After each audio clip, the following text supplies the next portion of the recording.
еліміздің қай өңірінде болмасын кәсіпкер құқығының қорғалуы бірінші кезектегі мәселе. Осы орайда Қызылорда облысының кәсіпкерлер палатасының сарапшылары алматылық кәсіпкердің құқығын қорғап 148 мың теңге көрсеткен қызметінің ақысын өндіріп берді. Бүгінде жеке кәсіпкер Азия қанатының басшысы палата қызметкерлеріне мәселені жедел әрі сапалы шешіп берген үшін алғысын білдіруде. Армысыздар, эфирде бизнес бағдар хабары және оның жүргізушісімен Балдырған Мамен.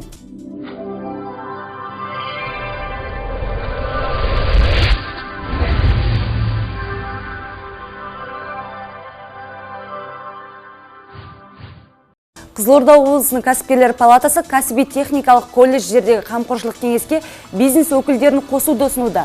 Бизнес өкілдері енген қамқоршылық кеңес аталмыш оқу орындарының күрделі мәселелерін жергілікті билікпен бірге шешуге мүмкіндік береді деп күтілуде. Нақтырақ айтсақ, оқу орнының материалдық техникалық базасы нығайтылып, оқытушы құрамның сапасы артпақ. Ең бастысы, колледждердің даму стратегиясы жетілдірілетін болады.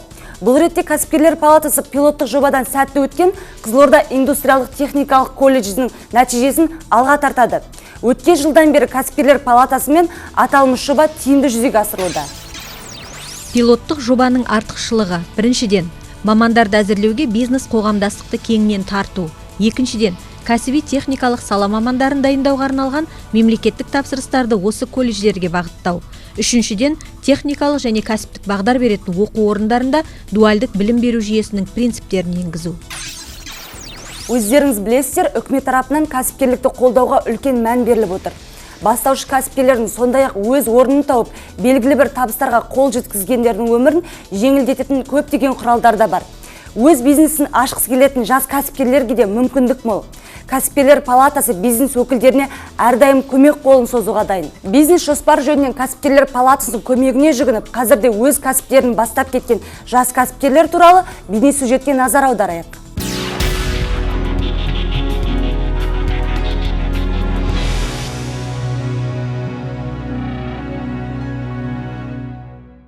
Кәсіп бұл адал жолмен кәсіп орнын құру дегенді білдіреді. Сондықтан нарық заманында кәсіпкерлердің атқарар рөлі үлкен. Кәсіпкер адам дегеніміз кім? Ең әуелі ол көшбасшы. Ол әрдайым жеңімпаз болуға ұмтылады. Кәсіпкер өзіндік идеясы бар, ойын жүзеге асыратындығына көзі жететін. Өзіне деген сенімі күшті, жігерлі әрі қайратты адам. Адам бір күнде кәсіпкер бола салмайды. Ол жетістікке жету үшін талай сатыдан өтеді.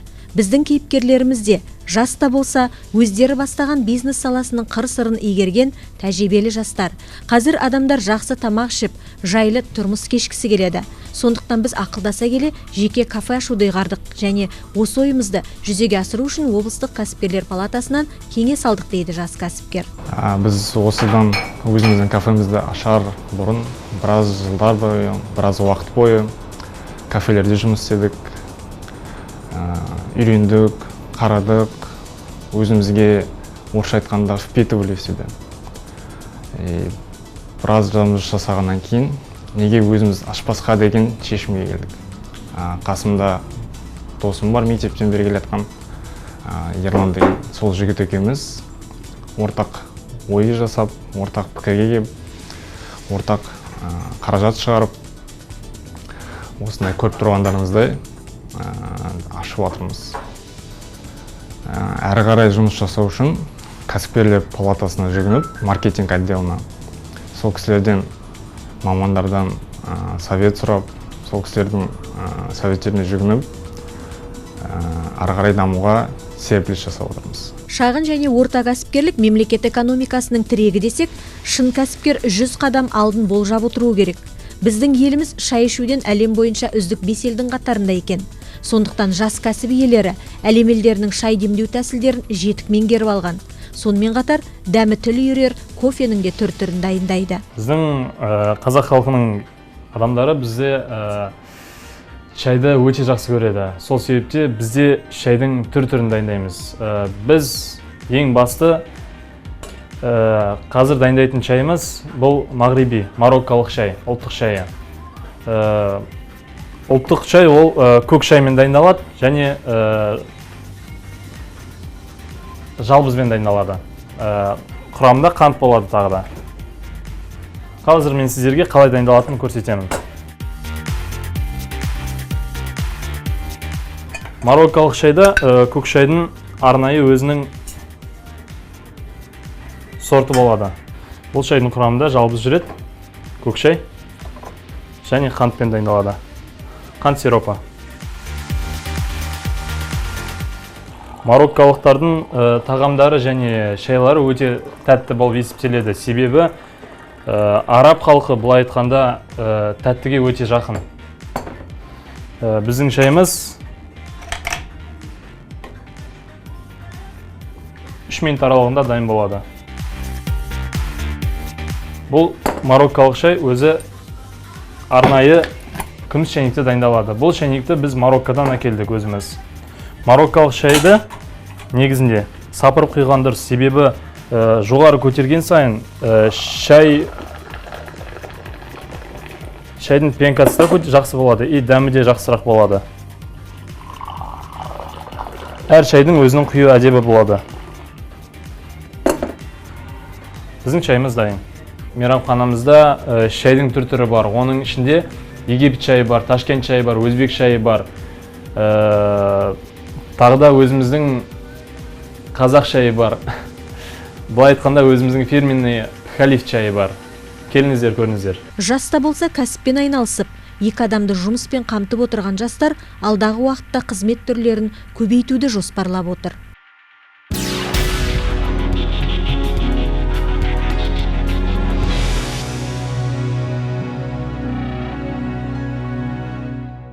Қазақстан бизнестің әр алуан бағыттарының дамуы тұрғысынан алып қарағанда келешегі зор және белсенді дамып келе жатқан ел. Республика үкіметі кәсіпкерлерді белсенді түрде қолдап отырады. Бизнесті тіркеудің, лицензиялаудың жеңілдетілген құралдары жасалып, жеңілдікті салық салу нұсқалары мен басқа да қолайлы шарттар ұсынылуда. Сонымен сіз бизнес ашпақ болып шештіңіз және өзіңіздің мүмкіндіктеріңіз бен келешегіңізге әділ баға бере аласыз. Жеке кәсіпкерлердің субъектілері салық есептілігінің мәліметтеріне қажетті ақпаратты мемлекеттік органдарға өздері беріп, әрі ұсынған мағлұматтың дұрыстығына да өздері жауап беруі керек. Осы және өзге де салықтық заңдылықтар туралы келесі бейнематериалда. Салықтар тауарлы өндіріспен бірге қоғамның топқа бөлінуінің және мемлекеттің пайда болуымен, оған әскер, сот, қызметкерлер ұстауға қаражаттың қажет болуынан пайда болды. Салықтар барлық елдерде олардың қоғамдық экономикалық құрылысы мен саяси іс бағытына қарамастан ұлттық мемлекеттер кірістерінің негізгі көзі. Ұлттық табысты қайта бөлудің басты қаржылық тетігі, мемлекеттің кірістерін және бюджеттің кірістерін қалыптастырудың шешуші көзі болып табылады. Қазақстан Республикасы Конституциясының 35-ші бабында заңды түрде белгіленген салықтарды, алымдарды және өзге де міндетті төлемдерді төлеу әркімнің борышы әрі міндеті болып табылады деп жазылған. Алайда заңды түрде белгіленген салықтарды, алымдарды және өзге де міндетті төлемдерді бюджетке төлемей жүрген азаматтарда баршылық. Жол бойында қалада, бүкіл қала аумағында мемлекеттік әкімшілік полиция басқармасымен бірге қала бойында көшеде кәсіпкерлік мақсатта такси қызметтерін атқаратын азаматтарға қосымша рейд жұмыстары жүргізілуде. Сол себепті жеке кәсіпкерлікпен осы уақытқа дейін тіркелмеген, қазіргі таңда такси жүргізуші болып жүрген азаматтарға айтатынымыз, осы мемлекеттік кірістер басқармасына келіп, сол жеке кәсіпкерлік мақсатта такси жүргізушісінде автокөлік адам тасымалдаушы есебінде жүргізу уақытылы келіп, жеке кәсіпкер ретінде тіркелулерін сұраймыз. Осымен қоса қалада осы арнайы бағытта, маршрутта жүретін автокөліктер, адам тасымалдауға арналған автокөліктердің осы рейд барысында тексеру жұмыстары оған қосымша әкімшілік полиция басқармасымен бірге жүргізіледі. Ол туралы сол қалалық бағыттағы маршруттағы жүретін автокөліктердің барлық басшыларына арнайы хат жіберіліп, хабарлама ескерту хаттары берілді. Соған байланысты рейдтер жүргізіледі. Енді бұл жерде айта кететін жайт, енді көлік салығы болсын, мүлік салығы болсын, жер салығы болсын, бұл салықтардың бәрі негізінен мемлекет қалалық жергілікті бюджетке түсетін салық. Енді негізінен осы бюджеттің орындаулы, жергілікті бюджеттің орындаулы. Жалпы біздің Қызылорда қаласының әлеуметтік және инфрақұрылымдық жағдайының жақсаруына әкеліп соғады. Сондықтан салық төлеушілерден уақытылы жер, мүлік, көлік салықтарын осы жылдың аяғына дейін толығымен есептесіп, уақытылы салықтарын төлеуін сұраймыз. Кәсіпкерлердің міндеттерінің бірі көрсетілген қызмет сатылған тауарға чек беру. Бүгінде қаламызда сауда орындары мен дүкендер саны көп. Алайда қала көшелеріндегі дүкендерде сауда жасап, қолма-қол ақша алғанмен кассалық чекті беруді кейбір салық төлеушілері міндеті санамайтыны кездеседі. Сондықтан да салық кодексінің 645 бабының 4 тармағында сауда операциялары кезінде қолма-қол ақша арқылы бензинді, дизель отынын, алкоголь өнімін көтерме және бөлшек саудада өткізуді жүзеге асыратын салық төлеушілер бақылау касса машиналарын қолданылуға міндетті деп көрсетілген. Жаңа үлгідегі бақылау кассалық машиналарды қолданысқа енгізу үшін қажеттіліктер: бірінші, техникалық қызмет көрсету орталығынан деректерді тіркеу және немесе беру функциясы бар бақылау касса машинасын алу керек. Екінші, веб-портал, яғни ресурстан www.ofd.kz порталынан келісім шартты шығарып алып, қол қойып, мөр басылған мөрмен, қол қойылған және мөрмен бекіту қажет. Және үшіншіден, бақылау кассасын мемлекеттік кірістер басқармасына келіп тіркету үшін келесі құжаттарды ұсынасыздар, яғни салықтық өтініш номері 21-ші, екінші сатып алған бақылау кассалық машинасын шығарған зауытының кітапшасын, яғни формуляр көшірмесін, сосын бақылау кассалық машинасының, яғни қолма-қол ақша есебінің кітабын және де тауар чектерінің кітабын келіп ұсынасыздар.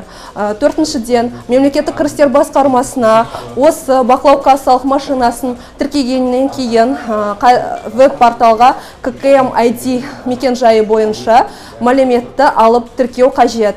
Ал патент негізінде арнаулы салық режимімен жұмыс жасайтын кәсіпкерлер патент алуға арналған өтінішті алдындағы патенттің мерзімі аяқталғанға дейін табыс етуі тиіс. Алайда кейбір кәсіпкерлер салықтар және басқа да міндетті төлемдер бойынша алдында қарызы болса да немесе қарыздары туралы білместіктен келесі патент алуға өтініштерін тапсыруда. Бұл кәсіпкерлер талапынан жіберіліп отырған үлкен қателік. Қазақстан Республикасының салық және бюджетке төленетін басқа да міндетті төлемнің туралы салық кодексінің 431 бабына сәйкес патент бойынша жұмыс атқаратын жеке кәсіпкерлер патент мерзімі өтініштерін патент мерзімі аяқталмай тұрып табыс ету керек. Алайда кәсіпкерлер осыны білместіктен және қарыздары білет бола тұра келесі патентке есеп айырысып жатыр. Осыдан бюджетте төлемақы бойынша берешек туындап жатыр. Сіздерден кәсіпкерлерде өтініш төлем ақыны есеп айырысудан бұрын есеп актісін жасауға мамандарға келіп, есеп айырысу актісін алуларыңызды сұраймыз.